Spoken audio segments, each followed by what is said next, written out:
នៅទីដែរហើយមកបាទបងប្អូនខ្សែទឹកខាងក្រៅស្រីសសវណ្ណពេជ្រមនីខ្សែទឹកខាងក្នុងចិនណាមនី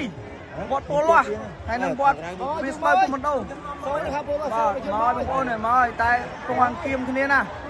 ពីនឹងតាតាមួយណាចាំណាចា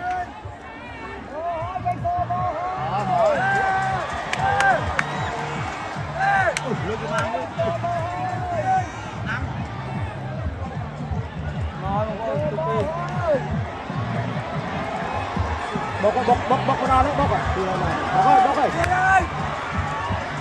ស្រីសសវណ្ណពេជ្រមនី